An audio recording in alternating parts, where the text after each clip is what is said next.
Okay, class, we're back. And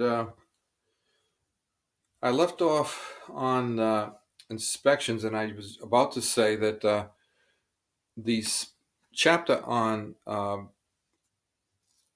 that included inspections in the textbook, they mentioned some names that were unfamiliar to us. So here it is in Massachusetts inspection talk here on page 22 under inspections, letter 3B, number 3, letter B. Inspectors may require at least two inspections to be performed, one rough, one final. Okay? Now, occasionally you will find three inspections. And I think probably all of you have experienced that when you do any underground work, you put a 10-foot piece of pipe, maybe 2 inch, with a piece of threaded rod or a reinforcing rod taped to it, up in the air, fill it up with water. The inspector will come around, and all the pipe has to be exposed. That's going to be covered up. And the inspector could ask to see the water come out the top of that 10-foot piece of pipe, or you could put 5 pounds of air pressure on it. Either way, um, it's legal. Now, when that's all covered up, and then you do the work inside the building, you have a second rough inspection. This is when everything is filled up and through the roof and capped where it leaves the building, up to 10 feet outside the building. And this would be the second rough. They don't mention that. All they say is at least two inspections, one rough and one final. Okay, so that would suggest that there could be more than two inspections. I've never seen two finals, but I've seen two roughs many times. Okay, so don't forget that. And remember, those are the terms we use on the trade in Massachusetts.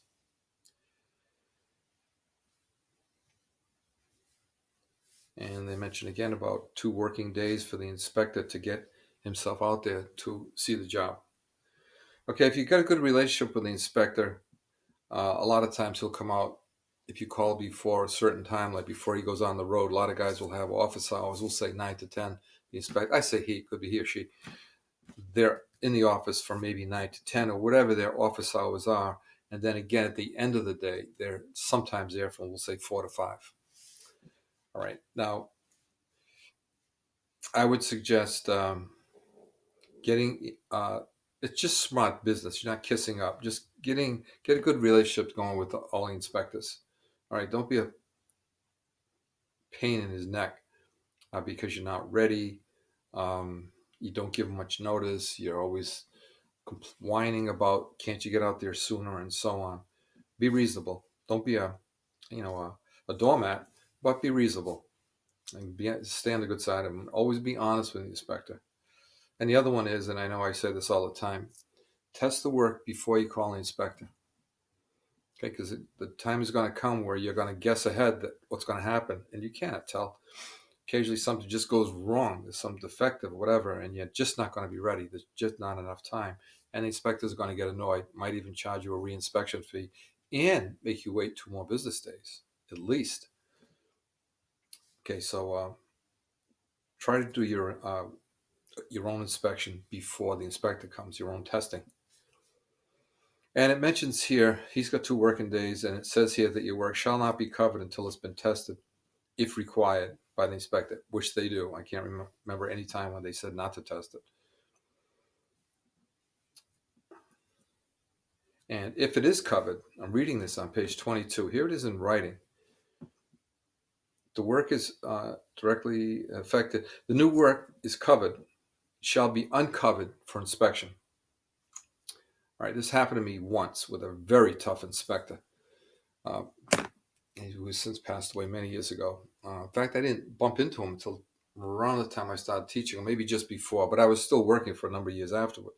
And somebody laughed and said, "Good luck. Your first job with him is going to be a tough one." And it was just a tough guy, tough guy. But once you did your job and he knew you, you were on his good side because you did the job. Your work was good, and you did your part. Until one job, where I needed a rough inspection, and I told the sheetrock foreman, and I explained to him I had the inspector come in that afternoon, leave the sheetrock down because they were covering things up pretty fast. Yeah, okay, all right. So next thing I know, I think I called his office to find out how the inspection went. I don't remember the exact procedure. I don't think he called me, but anyway, I found out he was not. I didn't talk to him directly. He was not happy. Uh, the sheetrock had been covered, and he wouldn't inspect it. So I went back. I told the sheetrock guy, "Hey, there's a little confusion here. I need that sheetrock down. I'm going to make an appointment for him to come out on such and such a day." Okay. So he goes out there again, and it's still covered up. So now he's really mad with me. So I went out there and told the sheetrock guy, I'll take it down myself with my hammer if I have to. And the guy didn't like it, but he took it down, and that was the end of it. But it put me in a bad light with a very tough inspector. So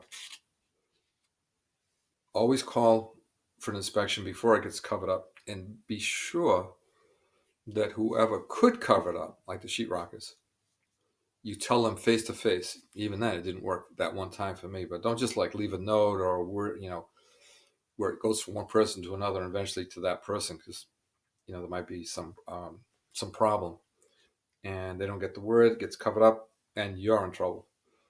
So be sure that that's all straight. Now here's the defective materials and poor workmanship. I know I talk about this every year. Here it is in writing: unskilled or inferior workmanship, regardless of who installed the work, and whether it was within the scope of the permit. In other words, is this what you took out a permit for? You put in a water heater and the stack is all crumbling, it's all cracked. The following procedure shall be followed.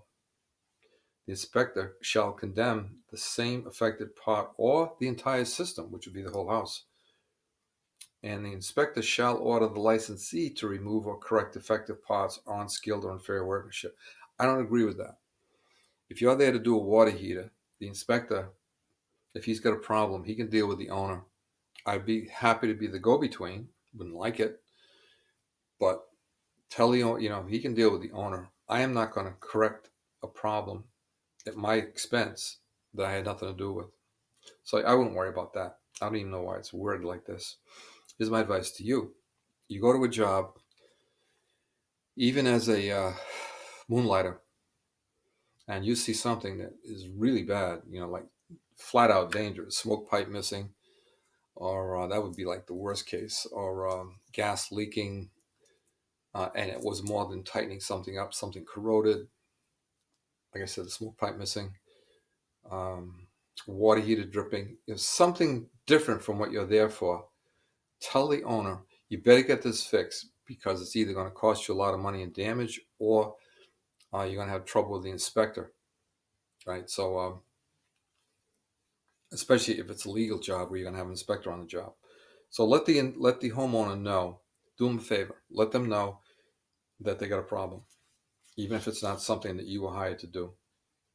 And of course, if there is a problem and the inspector comes and clamps down on the job, there will be no further work allowed on the job. Of course, there won't be any more permits. Everything comes to a halt. Right? I have never been involved in one of those, but it could. Now, the right of entry, I don't think anybody's going to have to worry. Any of you guys will have to worry about it. And I don't think I've talked about this, but as an inspector, maybe once or twice in all the time I did a lot of inspections for all the different trades in 8 or 9 years. I think there was once or twice where I had a problem getting in. There are just some tough people out there, and I was going to need more than just the code to get in there. I guess I was going to need a search warrant or talk with a town lawyer. So as an inspector, you're going to work, and I did. I worked closely with the town solicitor, who was a town lawyer, and he would keep me out of trouble, out of legal trouble, things like this. So it says here that you do have the right as an inspector to get into a building, but if somebody refuses to let you in, you're not going to start a little fist fight. And you would have to have a policy. You should have a policy in place with the whoever hired you. Now, do they want you to go to the police chief, talk to the town lawyer, who I guess probably the wisest thing to do. But they do mention the right of entry. after the inspector shows identification. Okay, let's leave that there. That's an unusual one. And you can ask the state for an advisory opinion. I've never heard of that except in writing here. You can ask for an opinion, which sounds like it would be informal. That would be you would call and they would tell you something over the phone. And I think I've called the board. I mean, I've called the. I don't know that it was for a job or something about a license, but they'll give you an answer. They weren't bashful. I can't remember what it was. I haven't called the state that often. And oh, I remember what it was. I called the state about a journeyman license that I had let expire when I was teaching. And I think I've told some of you guys this story. When I started teaching at Diamond Vocational 1984, I had let my journeyman expire a year or two before that. I had it for a number of years, and I had my master's, and I kind of forgot that you're supposed to have both. If you don't have both, you can work as a master, but only like on the paperwork. You can run a business, you can have journeyman working for you, but you personally can't pick up the tools. It sounds kind of like a scam. I shouldn't say that it is or it isn't, but it sounds, kind of suspicious. So the school wanted me to have both licenses, which was unnecessary. All I needed was the master's to teach the kids because I wasn't working with the tools. And I was also even in the classroom. So I called the state and they said, no, he's wrong. I told my boss he was wrong. He threatened to take action. So rather than to challenge him any further, since he was a superintendent, I called the state back, said, what do I have to do to get my journeyman back? Think about 14 years. It was 14 years, 12 years into teaching. And I'm thinking how many thousands of dollars in back fees plus penalties. And he looked it up, and even then they had computers, and he said, well, how's $150? I said, sounds pretty good. So I sent him $150 and consider myself very lucky. So my advice to you is, once you get your journeyman, even if you like that company, get your master's. For another, whatever it is, $100 a year, whatever it is for masters, it's worth it to have it in your pocket in case you need it if this job doesn't work out. Because you can work as a journeyman, but there's some jobs, and you know this, that are not easy to do when you're alone. And to do it with somebody else, you're working illegally, which now you get into insurance and all kinds of other problems. So once you get your master's, never let that journeyman go. Okay, you have to take the what do you call them? Code update, license update courses, but you only have to take them for your master's. You don't have to take like 2 sets of courses. All right, so keep that license up. And the way you do that is just every 2 years, send in the amount of money or however you want to handle it, online, whatever. Okay, don't let it go. You might not be so lucky to get yours back as I was. And then they mention a thing here about, I did mention to you about poor workmanship as an inspector. That's a tough one. Usually if it's poor workmanship, what I found is that poor workmanship goes with code violations.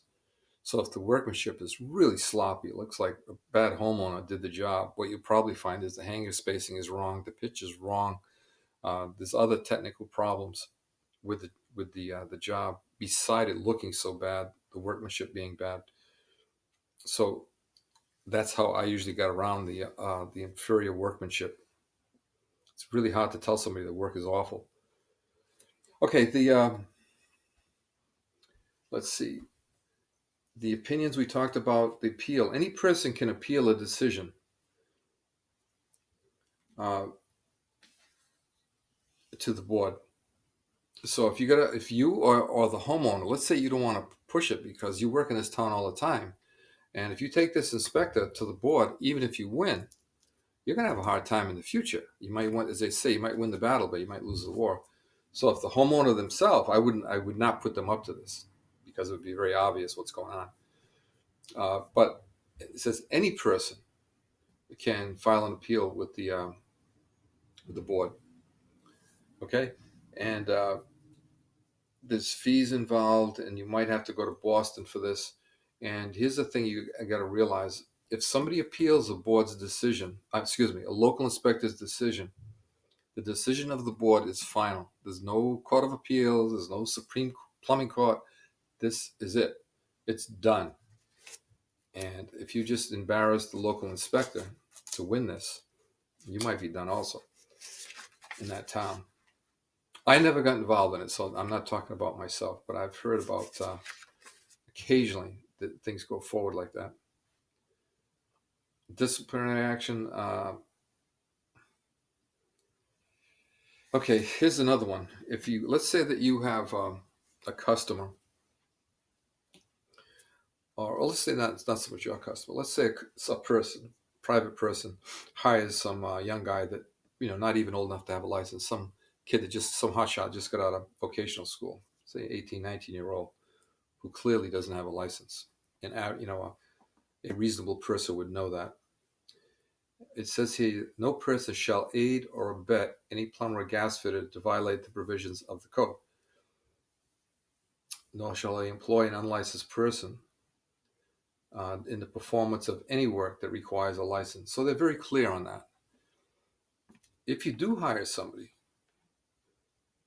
and you should have known, like somebody who's like 18 or 19 years old, no reasonable adult would think that that kid has a plumbing license, and something were to really go wrong, a fire, somebody dies, something really awful happens.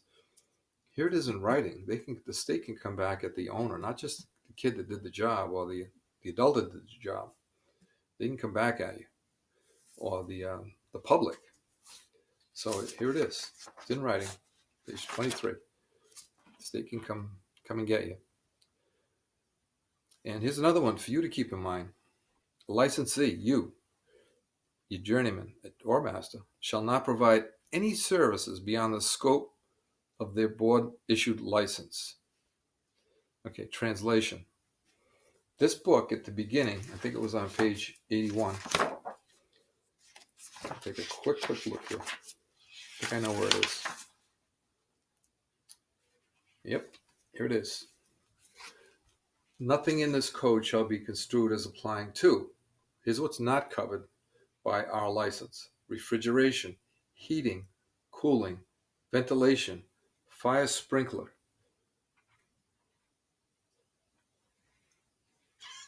Okay, now they don't mention, now those are trades that you might get confused with plumbing because they're kind of related to us.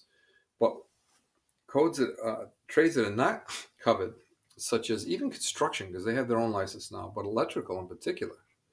How many of you guys have done dishwashers, garbage disposal, and on boilers? You've done what, circulators? All right, none of that's all hard wiring. You're not licensed to do that. No, will your insurance pay for it? Okay, so you want to do that stuff, it's up to you, but your insurance is not going to cover you. Okay, that's about it on, let's see how we're doing for time. No, we're doing okay for time. Oh, this one here, anonymous complaints. This was one I had all the time as an inspector. This one drove me crazy. It says any person may file a complaint to provide information to the board that alleges misconduct by a licensee or unlicensed individual. So, and street talk, you can rat somebody out if you want, even as an unlicensed person. I used to see it. It was usually somebody with an axe to grind. I remember there was an uncle and a nephew.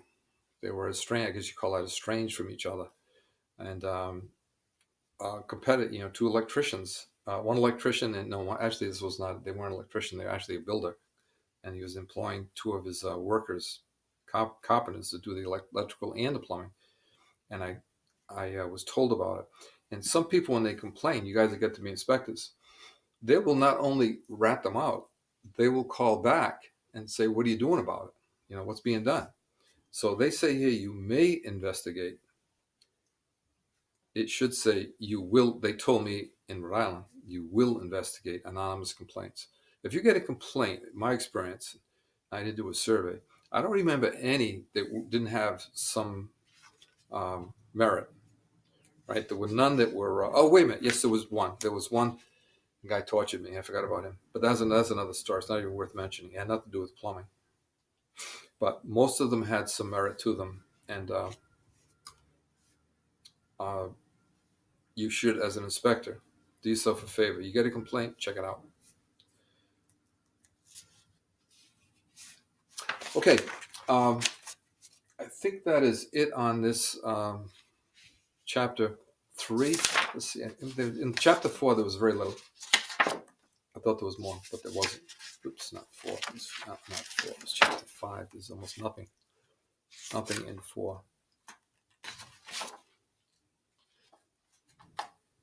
No, 4 is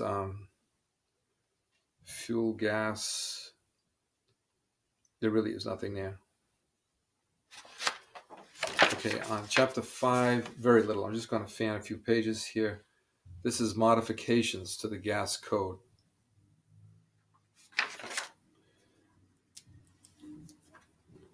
Here it is. If you're going to have a, here it is in writing, and I think I already mentioned this to you, elevated pressure, anything over half-pound pressure, which is rare, has to be designed by a Massachusetts registered professional engineer. So whoever's doing the job has to put his stamp on it, or you don't want to deal with it, right? So if it's a higher pressure than half-pound, has to be stamped. Now, a job that's that scale, usually we wouldn't have to worry about it. By the time we got, like I said, we get involved, all of that would have been worked out. That would all be on file. And they mentioned leak detector. This is the bottom page 36. Real quick, you can buy leak detector, liquid leak detector, which most of you have used for gas testing, and you put it on the threads. And if you get big bubbles right away, you get a bad leak. If you put it on there, it looks pretty good, and you move on to the next joints. You just spray it or wipe it on, however you put it on. You come back and it's little, tiny little foam-looking bubbles on it. That's a slow leak, and it's a leak though. What we used to use, when I say we, when I worked with my father when I was an apprentice many years ago, we used to use 409. We'd spray it on, and it's good stuff. It seemed to work as good as the very expensive leak detector, which was in small bottles and also didn't have a spray top on it. But they mentioned here that no corrosive liquid shall be used on the CSST. All right, I missed that. This is not on black steel because it can be corrosive. And the CSST is a much thinner pipe. So on that, maybe you should use just the approved leak detector. But I can tell you that 409 on black steel works very well. Okay, I don't think there was anything else on. Oh, it mentions about the inspection of final gas pipe system. You should test the rough gas. For those of you who don't do much gas or haven't done any, it's almost like the plumbing. Before you hook up all the appliances, you cap everything off, test it, pump it up. Now, if it's low pressure gas, I think you're supposed to test it 50% over the pressure of the operation, but not less than a pound and a half. I got to look that up. It's not part of this here. When we get to the gas code, the gas testing, we'll talk about that. But what I want to talk about is that you have the rough gas pipe test, like without the appliances, and then you got one with the appliances turned on. That said they may be turned on, they may be tested at normal operating pressure, right? So once you get everything turned on, you can test like the valves and a couple of fittings going into the appliance itself. Okay. So that would be like the union, whatever. So they do a lot of that. Now, I was asked by somebody, I think it was last week, if about mercury. I made an offhand comment that mercury was only used for thermostats, the old T87, which you've all seen. There's still tons of them out there. Good thermostats, good thermostats, made by Honeywell, the round ones. And some of you might have even installed them or put them back up on the wall.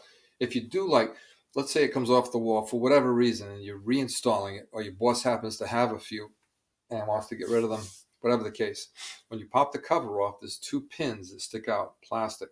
You put a level on it, like a very sensitive level would be good to set it. So tilt it one way, it comes on too soon. Tilt it the other way, it shuts off too soon. So the temperature isn't going to be right. So level it up before you screw it onto the wall.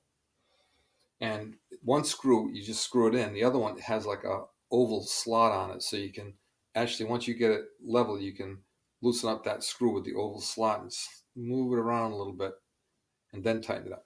Okay, so it's pretty easy to work with. But the question, or the comment that came up was, in addition to the, I forgot my whiteboard. In addition to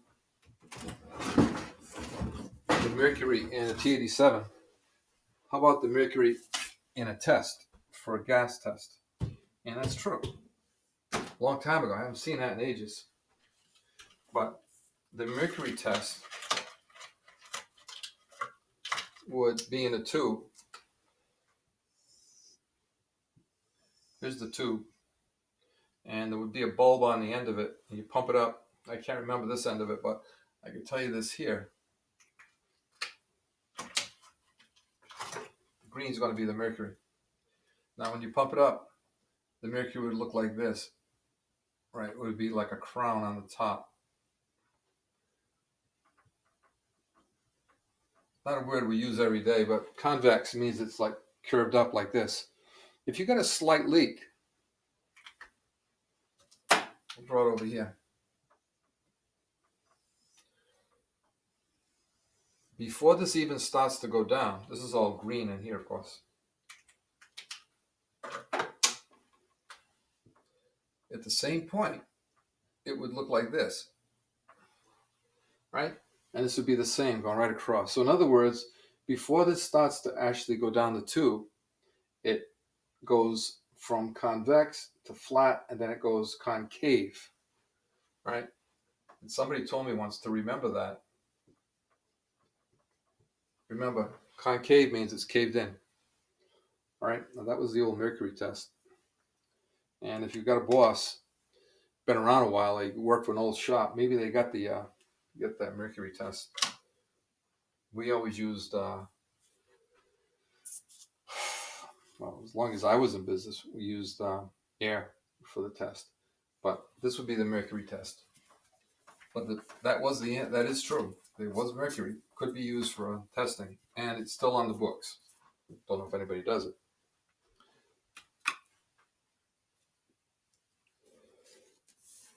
Okay, I'm going to end on the carbon monoxide protection. If you install a room heater, whether it's vented or unvented, vented means it's got smoke pipe taking it outside, right? And unvented means there is no smoke pipe. Now, I have an unvented stove. It's a very fancy, it looks like an old wood stove, but it's gas fired. And there's a very short list of ones that are approved for use without vents. If I had to do over again, I probably would not have gotten it, because what you have to keep in mind is, if it's unvented, even if it burns relatively clean, it's putting carbon monoxide into the air. And now you can only go up to 40,000 BTUs, which is small, right? You figure an average boiler is probably 2, maybe 3 times that size. Now the stove that I have is a 30,000 BTU maximum, and here it is on page. Anybody want to look it up? 44.1, exactly the middle of the page, and it says right below that, the 40,000. It says you have to have a carbon monoxide detector. Well, let me give you an idea of how much grief I had putting this in. If when you guys get licensed, you want to put one of these in, at least in Swansea, first of all, I had to go. Now, this was in what had been a sun porch. It was closed in, and then I insulated it and kind of winterized the room. I did winterize it, and there was no heat in that room. Even though this is a 30,000 BTU heater, which when I leave the doors open can actually heat the whole first floor of my house, I had to put an electric heat first.